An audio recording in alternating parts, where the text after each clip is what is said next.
Welcome to Drink Beer, Think Beer, the podcast that gets to the bottom of every pint. I'm John Hall. Beer weeks are back, and Tampa is where you should set your sights. I'm talking with Devon Kreps of 7venth Sun Brewing about what's happening in the Sunshine State, as well as a new seltzer initiative that highlights and addresses inequality. We'll get into it all in a moment, but first, please go visit allaboutbeer.com for original articles, reviews, news, insights, and podcasts. You can listen to shows like Beer Travelers, Brewer to Brewer, and the All About Beer podcast simply by searching All About Beer wherever you listen to shows. This show and all of the work we do is supported by you. You can visit patreon.com/allaboutbeer to help keep the content fresh, and a few bucks goes a long way to fund writers, photographers, creators, and editors. If you'd like to learn more about advertising on the show, please email info@allaboutbeer.com. And if you're a smoked beer fan, and of course you are, go check out This Week in Rauch Beer. Search for the Facebook group or follow on Instagram and Twitter @TW Rauch Beer. Devon Kreps is the owner of 7venth Sun Brewing. She has a degree in fermentation science from Oregon State University and gained experience at Anheuser-Busch's research pilot facility in St. Louis. She was also the production manager at Sweetwater Brewing during its expansion from 25,000 barrels to 60,000 barrels. In 2012, she opened the first 7venth Sun Brewery location in Dunedin, which features 10 taps and outdoor seating. That location, the brewery says, is now treated as a pilot facility, focusing on producing Saisons, Belgian styles, Brett IPAs, Hazy IPAs, and what they call fun lagers. The Tampa location, which opened up in 2017 in a former VFW roller skating rink, is a large production plant with a tasting room and an outdoor beer garden. More recently, 7venth Sun has created a pair of seltzers called Pink Tax and Blue Tax. They're identical recipes except for the color and the price. According to the brewery, the Pink Tax refers to the practice of charging higher prices for goods and services marketed to women. Razors, for example, can be up to 66% more expensive for women than for men, despite being the same product, the brewery notes. This practice is seen as a form of gender discrimination, and it disproportionately affects women and non-binary individuals. So in a switch, the Blue Tax seltzer is priced higher than the Pink Tax seltzer, and 100% of the additional cost, as well as proceeds from both of them, will be donated to the Pink Boots Society. Kreps in this interview tells me how all of this came about. We're also going to talk about Tampa Beer Week and the growing of a business. Here's our conversation. We're at that fun point in the year where people start thinking about travel. People start thinking about events. They start thinking about festivals. I'm up here in Jersey where it is, it's been warmer than usual, but it's still pretty terribly cold. So I start thinking about the warm weather, and there's always the nice respite that came with Tampa Bay Beer Week. And yes. What is 23 looking like for Beer Week, having had a couple of years of weirdness and uncertainty? Yeah, it's changed quite a bit, in all honesty, not just from what we are doing, but just generally, it's always started off with the Florida Brewers Guild Fest that's on the first Saturday of March. This year will be the 4th of March. And then it used to be anchored at the end by Hunahpu Day, basically. And then we had like an event the day after that called Hunahpu Hangover Day. I spent quite a few Sundays hating myself. Yeah. You and many, many people, including myself, like, oh, wow, it's been a rough week, but, there weren't a lot of conversations that happened at Hunahpu Hangover. It was really just kind of, everybody just kind of standing around kind of grim. Nursing the pain. Yeah, just kind of defeated. And then there'd always be like 3 or 4 folks who would walk in who were just like trying to be the life of the party. Like they were apparently impervious to the evils of alcohol, and we're just like, all right, here we go. And it's like, shut the fuck up. Like, just calm down. I got to get on a plane in 20 minutes. I need like a Bloody Mary. Just stop it. Yeah. Yep, that's very true. That's very true. And that's kind of one of the things that's evolved a lot as well. Is back in the day, you could have an event where you just put on a bunch of cool beers, and that's sort of the event in itself. And I think we've seen, just with so many breweries coming on the scene and so many different events and festivals, that's you kind of got to think outside the box a little bit more. And so while we still do it and everything, but it's just a different event than it used to be. And we did skip, a couple years there when everything was locked down. So, it's changed for us. And then now they don't really do Hunahpu Day. Well, I don't want to speak for Cigar City. But I believe what they're doing is just like a bottle release instead of having the big fest. And that's my understanding as well. Yeah. So then Angry Chair is doing Dark Embrace on that Saturday to kind of, also not speaking for them, but I'm assuming kind of to become that anchor event, as I think what they're going for. So, that has evolved. In terms of what we're doing has evolved as well. It's about the beer, but it's also about what other fun things can you do. So we're having musicians out on the 4th after the fest in Dunedin, Stick and Ditty. They're going to be playing. And then my goal is to have a drag show on the Friday of Beer Week at my Tampa location, just trying to herd all the cats and get everybody to commit to the date. But that's what I'm looking to do.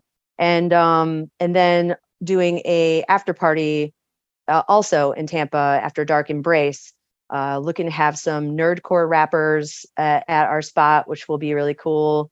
One of them is called, his name is Swell Rel. We're still kind of working to book the other people, but if it's not done last minute, it's not done right. I feel like that's Beer Week for me. That will never change. I feel like Beer Week always creeps up on me. I'm never ready for it, and I'm scrambling to get it done. And it's like, I know this is going to come at me in a year. Why do I wait till the last minute? But it just always works out like that. So we're still going to have, we're going to do Hangover Day this year. In the past, we've been doing it at both locations, but this year we're going to take it old school. We're just going to do it in Dunedin. We'll probably put some, beers on tap in Tampa, but the focus is really going to be Dunedin. And we're also going to have some more barrel aged sours this year to kind of, throw back to what we used to make a lot of. So that's my setup. Hopefully it all comes through now that I'm telling the world. Yeah, it's is there a cohesiveness among the Florida brewers these days? Like, you all have had a strong guild for a lot of years, and I know that there's been good collaboration and sort of a good neighborliness. But when you start thinking about big events like Beer Week again, that brings everybody together, especially after years of pandemic uncertainty, and although I guess it didn't hit you all in Florida, not the same way. At least right. we don't have to, the winter is so hard up north because nobody wants to be outside when it's freezing cold out. We're very lucky in that we have outside as a year-round option for sure. Yeah, but what's the general feeling that you're getting going into Beer Week among all of the brewers? It's kind of crazy. I feel like in a little bit since COVID, we sort of lost touch a little bit, and last year there were Beer Week events. And so it was really, I remember being at the FBG Fest and just going, oh my gosh, it's so great to see you. It's so great to see you. It's been way too long. And so we were all just really happy to be back at it again. And I know, industry folks, we've done tons of beer fests in our lives. If you've been in it for any length of time, and sometimes, quite frankly, you get a little burnt out doing them. And I think after the hiatus of COVID, everybody was like so excited to be at a beer fest. It was really funny. So we were all just like, yes, great to see you. So I think, with there being so many breweries now and then so many different things happening, it's really kind of hard to keep track of it all. And so while there is always neighborliness and friendliness and all of that, I sometimes have a hard time keeping track of everything that's going on as well. Yeah. So, yeah. When Did I you're answer talking, your question? I think so. When Okay. you're talking about some of your events, right? When you're thinking about like a drag show, which is something that actually came up at an end of the year podcast that I did last year, where people, some folks are saying like, we want to see more of this at breweries. Has there been a greater chance to outreach to drinkers beyond, the middle-aged white dudes that were almost exclusively populating tap rooms for a long time, or seemingly almost exclusive? Yeah, no, that's exactly, part of it is trying to bring more people, a more eclectic and diverse group of people into craft beer, and letting them know like it's not just for big bearded white guys. It's like everybody can love craft beer. And so and plus too, it's like you have so many beer events, it gets redundant. And so it's fun to do something different. And we actually did host a drag show. I think it was in 2019, September 2019, and it was a hit. It was so fun. Everybody had a blast. And so I was like, this will be a great thing to do for people who just kind of want to break from it being like about bottle releases and about, festivals and stuff. Like, hey, you're in town, come hit up this super fun thing. And then it also, brings a more diverse group of people into the craft beer world, which is great. You mentioned, I asked about the Guild Fest, but then also, how Hunahpu is sort of this anchor at the end, and now Angry Chair doing their thing. How important for beer weeks do you think it is to have those types of events? Like, is it to draw people in from the outside, or is there a good sense of local interest, expectation, pride that comes with? So I think it can only be beneficial, really. If there is some kind of big draw event like Hunahpu was before, it pulls people from other countries, it pulls people from across this country. And so that's kind of what's fun about Beer Week. It is that we have all the locals come out and the locals love it too, but then we pull people from all over the world. And it's really exciting to see that beer can do that. And so having a big anchor event, I think, is a good thing, because I do think it brings in a lot of people from out of town. Whereas if it's just kind of, a bunch of small events, they might not want to come down for just that. So, I mean, and it'll happen organically. If it is the anchor event, if it's what people want, then it'll become that. You know what I mean? That makes sense. Yeah. It's kind of like when we first started making beer, we made Graffiti Orange. That's one of our staples. It's a creamsicle wheat beer with vanilla bean and orange zest. And we made it way back year one, not even really thinking that we'd make it regularly. But everybody was like, you have to make that. It's so good. It's so good. So we actually even did a contest to name it, a Facebook contest and all that. And so, a lot of the beer that we ended up making long term came from the demand. And I think that kind of same thing happens with, fests and Beer Week and stuff. It's like, what are they looking for? And so the anchor event will become the anchor event because of the people who want to come to it, from all over the place. That totally makes sense. Yeah.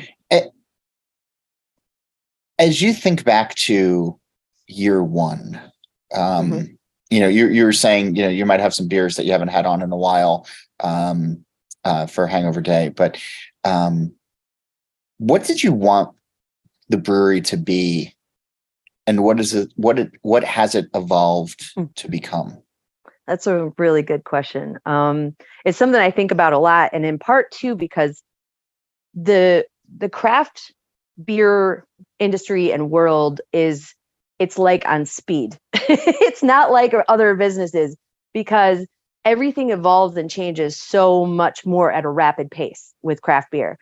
Back when we opened, people were just discovering of foeder and barrel-aged sour beers like Cantillon. And I remember going into, I think it's called Greens when I lived in Atlanta. They had the best beer selection. Oh yeah, and it's a great store.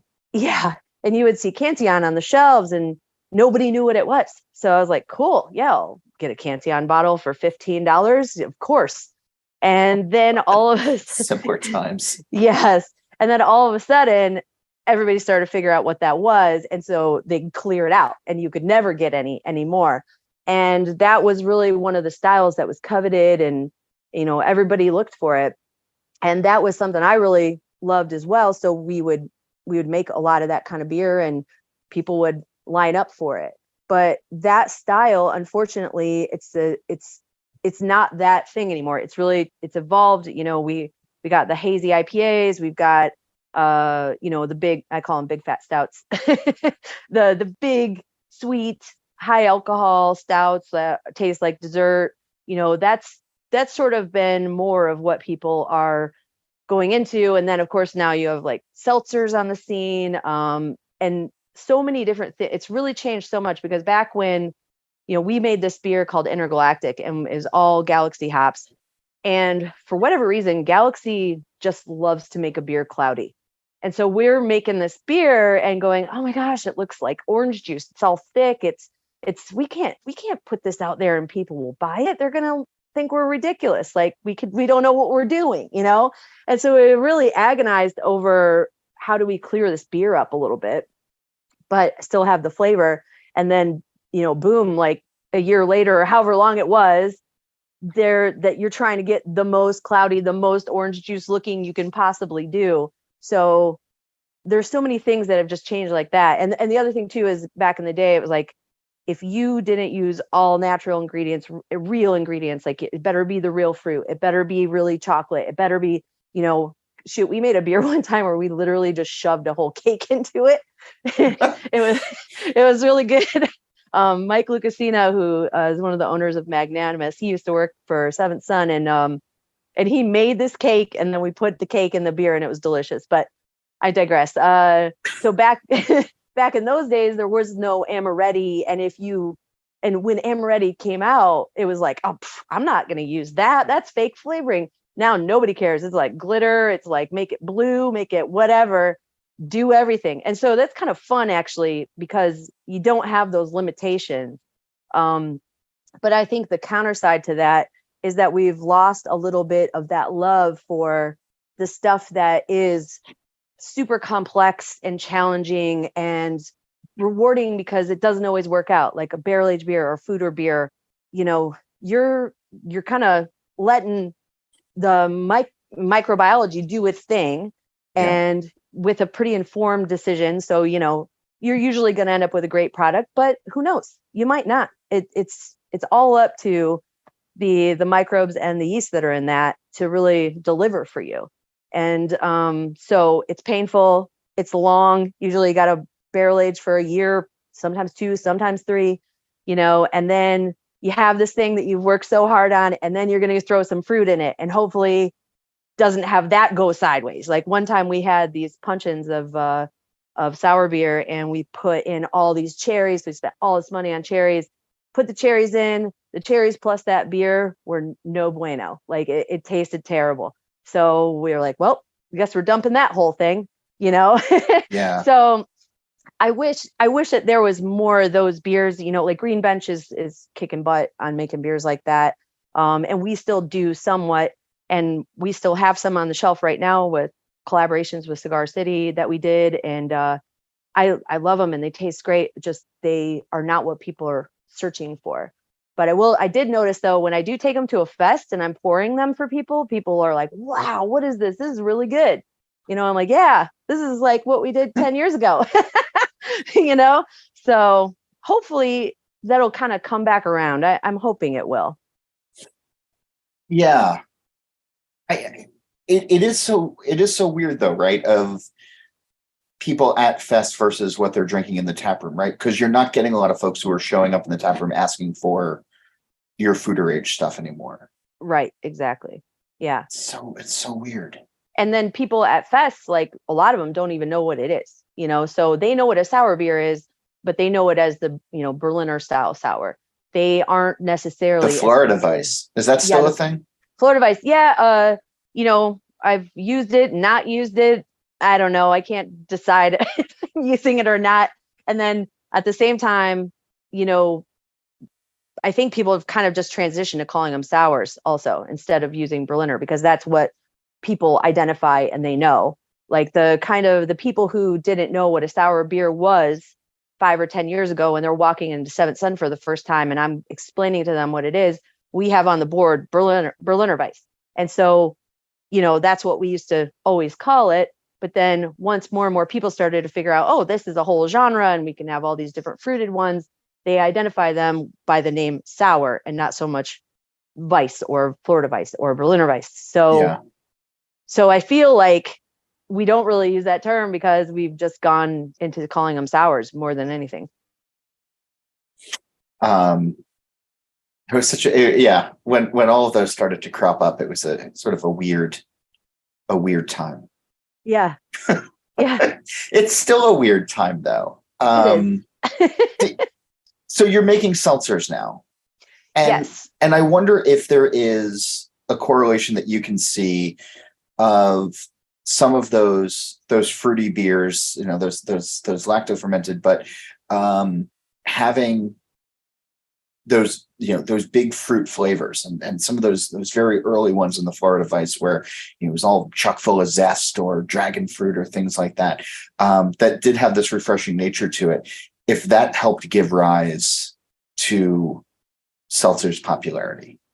I mean, I think that in the craft beer world, there's definitely, there's similarities, there's correlations, like Untitled Art. Like when I had one of their seltzers for the first time, I was like, you could fool me into thinking this could be a Berliner Weiss. It's got so much fruit in it, and it's some of their NA stuff too. Yeah. Yeah. So it's like there is definitely a correlation, but then when you get into like White Claw or Truly or something, it feels like it's in a different world that's really far from like a sour. And I think that, things that are happening with that, it's related to caloric intake, and it's also gluten-free. That's one of the things that I really love about being able to make seltzers is I always kind of agonized over, do we do a gluten-free beer? I know so many people that are gluten-free, but I don't really love making a gluten-free beer with like sorghum or whatever. Pretty much every single one I've had, I've been like, well, this one is not terrible. I still don't want to go buy it because it's not. But as what good a as terrible benchmark that is. Exactly. So that was part of why I never wanted to make one, was because I didn't even trust that I could pull it off, and it's not in the wheelhouse of things I feel really comfortable understanding thoroughly. But this gives you that. You can do a seltzer and it's gluten-free. And so boom, it's the option is available. And on the upside too, they're very quick and dirty to make. It's just like boom, sugar, boil it, ferment it out, throw in your fruit, you're done, so it offers a balance to, some of the other beers that we make that are more complex, having this other product that is real quick and easy, Is there artistry behind it, or is it just there's definitely clear, cut and dry as you just sort of it is easier, but there's still artistry behind it. So one of the things that we just recently did, it's not been technically released yet. It's going to be this Friday, February 10th. We're releasing a pair of seltzers. Yes.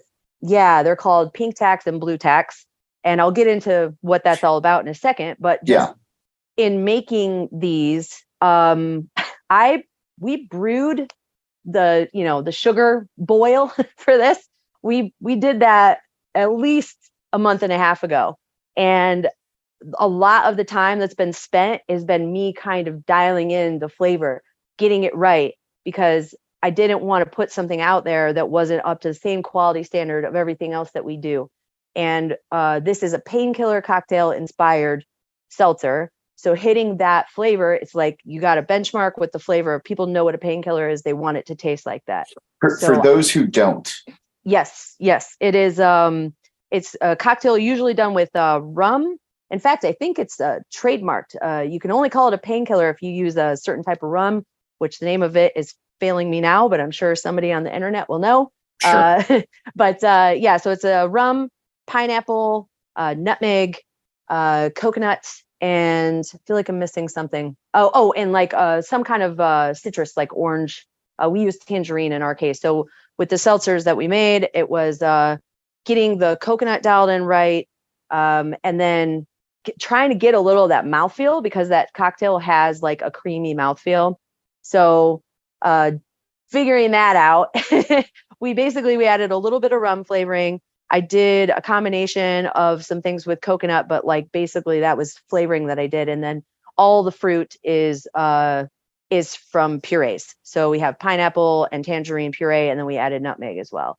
And I'm really, really happy with how it turned out, but it took a lot of work. And so, part of it is because it's new to me, I'm sure, but we're not gonna, what I don't want to do is just make a hard seltzer and then throw some flavor in it and call it a day. And that's it, Yeah. So from the approach that we're taking is treating it just like, everything else that we do. But on the upside, the quote brew process of it is non-existent. It's like a 2-hour situation, which, my staff loves that. But yeah, so it's yeah. Is it difficult though in the world of White Claw for smaller producers such as yourself to compete? Because people are expecting, if you take the Florida Vice equation out of it, and you're just talking about, okay, this is that, dextrosy, saccharine kind of, fake flavor, natural flavor, whatever kind of thing. And then you're doing something that has some artistry behind it. Is it a tough sell to the everyday hard seltzer drinkers, or are the drinkers of your seltzers also just coming from the craft world where they want something that isn't bland sugar water? Yeah, I think that it's with what we're doing, it's more the craft drinkers enjoying a seltzer versus the seltzer drinkers, coming over just for the seltzer. But, that's obviously a generalization. I think where the competition aspect or the challenge with it is format, can format for one. For whatever reason, the can format is this slim 12 ounce, and that's what everybody does, like the Trulies and the White Claws of the world. And so people expect seltzers in that size and in that way. Well, I'm not set up to do that. And I don't want to buy a whole can line just to make, 12 ounce slim cans work for me. So we have to put them in a 16 ounce can like we do everything else. I mean, we could do a short 8 ounce stubby, but I feel like people would be like, what? They would really be confused by that. Well, who knows? Maybe we'll do it. Never say never. Those little cans are so cute, by the way. But I like the stubby cans. I'm a fan. Yeah, me too. So yeah, I think from a format perspective, and then just, pricing. So when we're adding real fruit to this, that ups the price significantly. It's a whole different ball game than, taking 11 bags of dextrose, a little bit of yeast, and then throwing in, $5 worth of flavoring stuff and, selling it for $6-8 a can. We're putting a really expensive stuff into this as well to kind of keep it at the level of everything else that we do. So that also can be a little bit prohibitive. And yeah, I think it's just kind of the expectations for formatting, the places that want it or that it works for is also kind of different. So I think we're still figuring it out. It's still pretty new. Let's talk about pink text, blue text. Yes. So this was a little idea that I had. Now we had a collaboration lined up with the Pink Boots Society. And while I think probably most of your listeners would know who that is, who they are, but it's to help, it's a group that helps women and non-binary individuals kind of gain access and a safe space into the beer world. And actually not just beer now, they're doing all fermented beverages. So it can be, anything from distilling to wine to ciders to beer. And it's a place where people can have educational experiences. Like we just hosted a off flavors thing at 7th Sun on Friday, and but also networking and just letting you know, like, hey, what experiences have you had, and that kind of thing. It's just it's a really important and great group. And we're really excited to be a part of it. And I think that the Florida chapter has done a lot of work as well to really grow it. So they do collaborations, and a bunch of women brewers will show up and we'll make a product together, and then some of the proceeds will go back to Pink Boots. They do also, I will say, offer people scholarships and things like that to go get educated in some beer related field as well. So that's part of what that money goes to. But so what my idea was, I was watching TikTok and I kind of heard about pink tax. I was like, I knew it was something related to women's products, but I didn't really know what it was. And I saw a video on it, and it pissed me off. I was like, this is ridiculous. Seriously, they're basically what it is the practice of charging more for products that are marketed, traditionally towards women. And so the one really good example that I think a lot of people are actually kind of aware of are razors. That's one of the men's razors are typically cheaper. I read somewhere that in the past it's been like 66% more expensive for a pink women's razor over a man's, blue, green, steel, whatever kind of razor, which is crazy.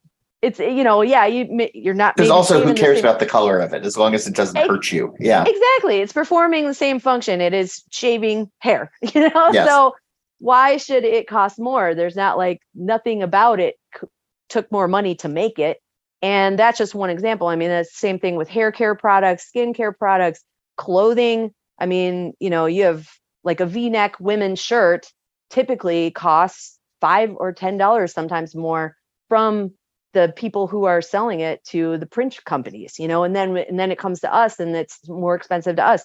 So, and you're using less fabric, but it's that's crazy. That's the most expensive part of clothing is the fabric, right? And other than putting it together, but it's not more complicated for a women's shirt versus a man. But anyways, so I was like, we need to bring more attention to this. And I think this collaboration is the perfect opportunity to do it, ties in really well.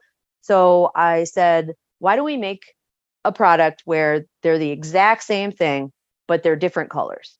And so not only are the cans different colors, but the product is 2 different colors. So I have pink tax, which is pink, and I have blue tax, which is blue, and they both taste like a painkiller inspired hard seltzer. And then we're taking it one step further, and we're charging extra for the blue tax. And then essentially 100% of that extra money plus proceeds from both of them are going to go to the Pink Boots Society. So if you buy the blue tax because you want to give more money to Pink Boots, and there was a little confusion. We launched some things online and people were like, oh no, does that mean if I'm a man, you're going to charge me more? No. The blue tax costs more.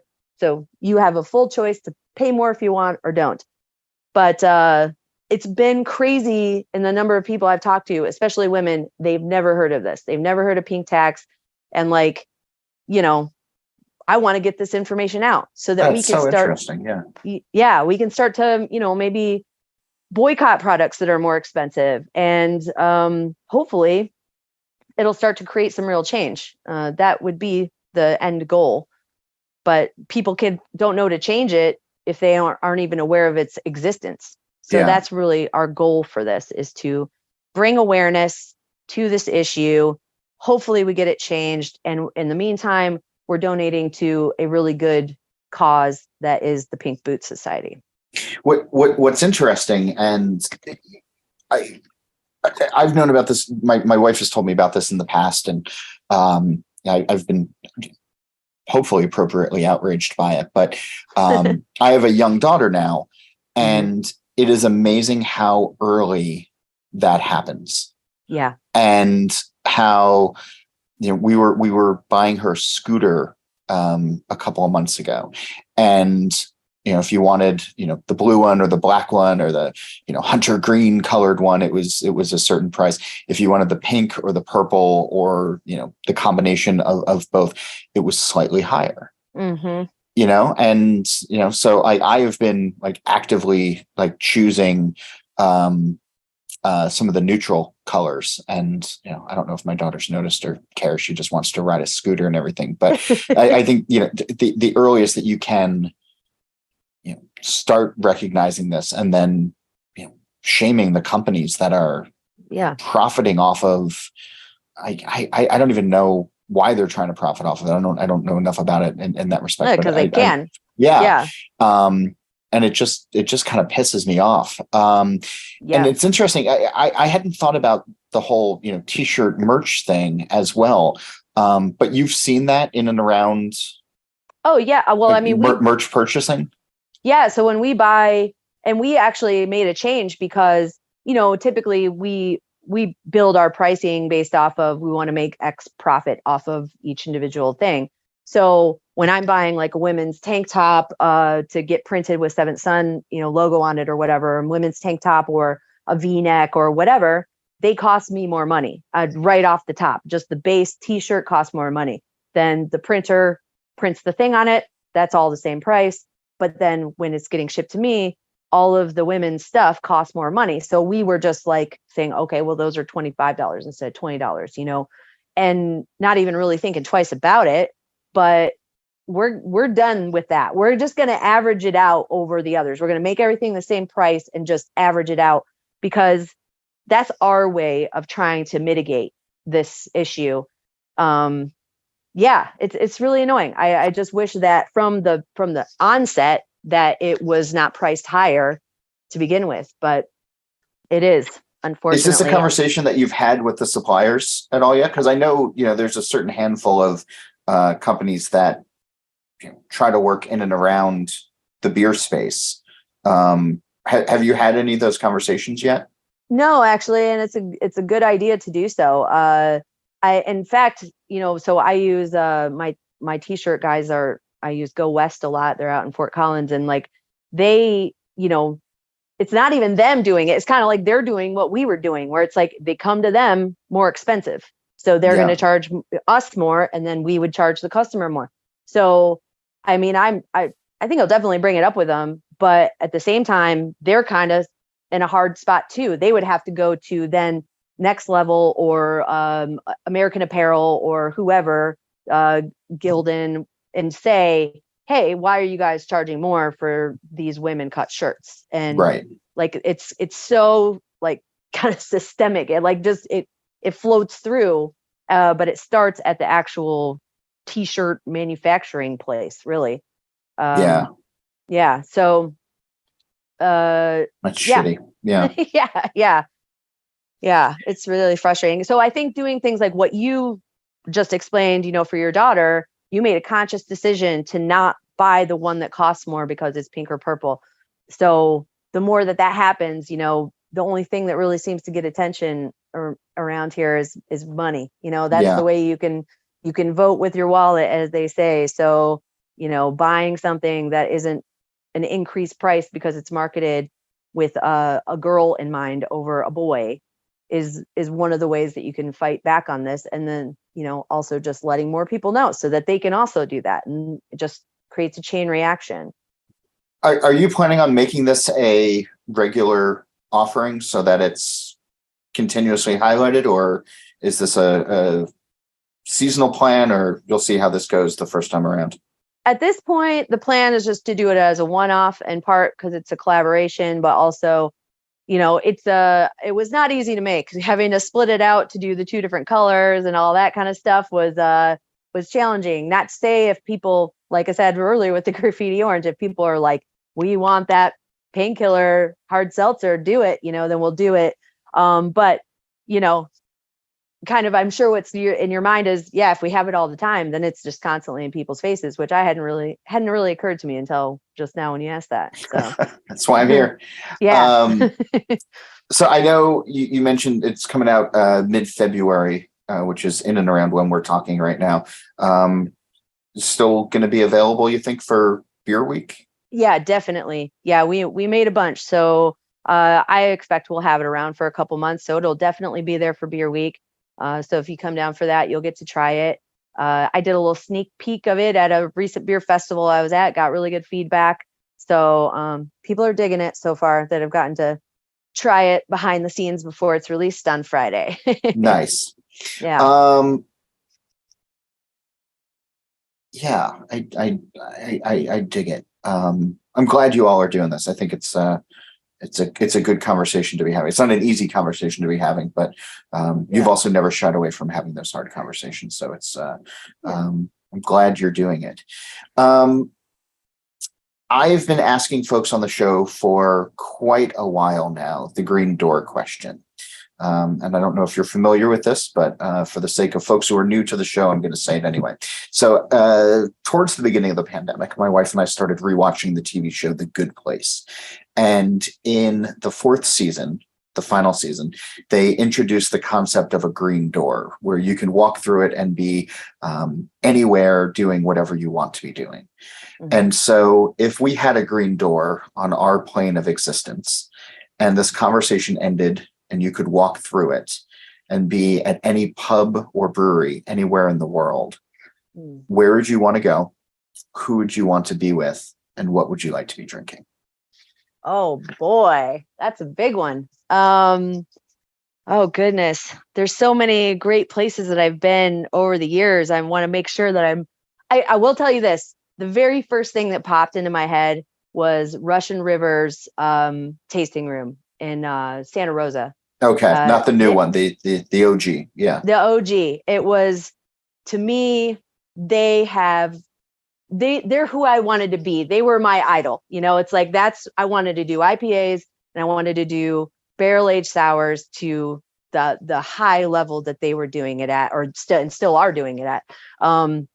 So when I got to go to that pub and have their big beer board where it's like half of the board is sours and the other half are IPAs, and literally every single beer is out of this world amazing. Like, you really don't get better than that. So I'm going to go with that one because that's exactly what popped in my head first. And then I think that also answers the question about the beers that I would be having. It would be every sour I can get my hands on and every IPA I can get my hands on. Not to say I'm also a fan of a really well done Czech Pilsner beer. Love those, but that would be my happy place. And then who I would be with. That's